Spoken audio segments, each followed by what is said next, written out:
Right, Andy, plenty of drama in Bristol City's first home game of the season at Ashton Gate this weekend. I think we'd seen it all at Preston the week before with a dramatic finale at Deepdale, but this outdid anything I think I've seen in 25 years of covering football. Quite astonishing events. And what was the post-match press conference like? You were there in the media scrum. It was a huge scrum. I've not seen journalists so eager to speak to team managers after a game for a very long time. We dealt with Gary Johnson first. It was a difficult situation for Gary because there was only so much he could say. It wasn't his decision at robbed Crystal Palace, and Bristol City weren't responsible for it. So Gary was obviously very diplomatic, said he understood Neil Warnock's disappointment. But at the end of the day, what can Gary Johnson do? And Neil Warnock wasn't in the best of moods. Typically forthright and outspoken, and was doing very well, I felt, while he was talking about the ref and saying that basically the referee didn't have any help. Goal line technology is required in these situations. And then unfortunately, Neil being Neil, blotted his copybook and accused Bristol City of unsportsmanlike behaviour and suggested that Gary should have ordered his team to give Crystal Palace a goal to make up for the mistake made by the officials. So that's typical Warnock. Take it with a pinch of salt. Gary Johnson does have a record of doing this in the past when he was boss of Yeovil. He did do this at Yeovil, but it was different circumstances. On that occasion, he ordered his team to put right a mistake made by his own players. They scored when they should have been returning the ball to the keeper. It was a mistake. So he quite rightly ordered his players to allow Plymouth an equalising goal. This is a totally different set of circumstances. We have a referee has made a mistake. It's not for Bristol City to correct that mistake. And to be fair, Gary was hearing on the touchline stories that the linesman had apparently disallowed the goal for a push by Freddie Sears. So in that circumstance, I don't see what he can do.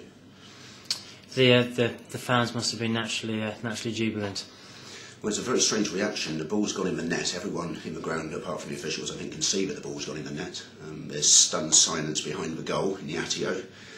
Bristol City's players have let their heads go down, and Freddie Sears celebrates, and to all intents and purposes it's a goal. So the City fans made their feelings perfectly clear at half time when they afforded the officials a standing ovation as they left the pitch. Fantastic. And all this drama about the goal has somewhat overshadowed some other news at Ashton Gate. Yes, we've over the weekend they tied up the signing of Lithuanian international striker Andrius Velicka, and he's coming in on a season-long loan from Glasgow Rangers. A big burly target man, very strong, has a decent goal record. Has much travels, played for Viking up in Norway. Very successful with his club in Lithuania. Had a spell at Hearts where he played with Paul Hartley, who's now with Bristol City. And Gary Johnson did sound out Paul Hartley before deciding to make his approach to Glasgow Rangers. It is a player that Gary has been after probably for a couple of years now.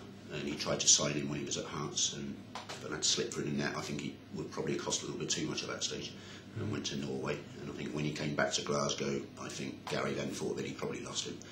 But about a week ago, Gary did find out that Glasgow Rangers wanted to loan a striker out, and he phoned the club in the hope that it would be Velicka. And when he found out it was Velicka, they chatted, and about 2 days later, Glasgow agreed to a loan deal. And the lad actually came down to Bristol on Friday, met Gary Saturday, watched the game. The deal has been done. Personal terms and agreed, and it just remains today for international clearance to be granted, so he can hopefully make his debut against Crystal Palace tomorrow. Sorry, QPR tomorrow.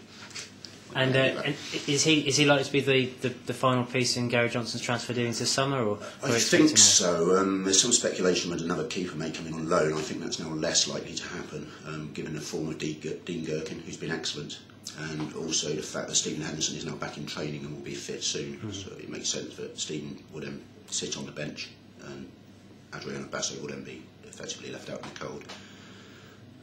So I think it's unlikely that a loan keeper will come. So yeah, probably this is the final signing now before the end of the month. So any more news on the Basso front? None at all, no change. No change. Okay, but obviously you'll be bringing it when you, even when we. I mean, obviously Gary has to monitor that situation closely. He's having to use Bass on the bench at the moment, which isn't an ideal situation for anyone. But I think as soon as we see Stephen Henderson fit, he'll be back in, and I don't think we'll be seeing much of Adriano then. Listen, and you'll be at the match tomorrow night?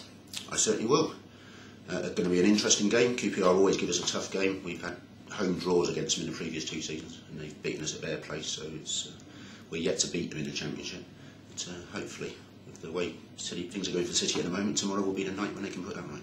Excellent. We look forward to reading your report in the Post.